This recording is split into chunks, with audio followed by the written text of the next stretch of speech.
How to change Facebook profile picture. Hello everyone, welcome back to our channel, and in this video I'm going to show you how you will be able to change Facebook profile picture.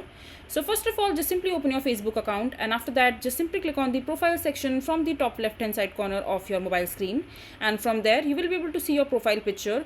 And if you want to change it, just simply tap on it and you can see that there are so many options available to you. So you can select another profile picture and re-upload it.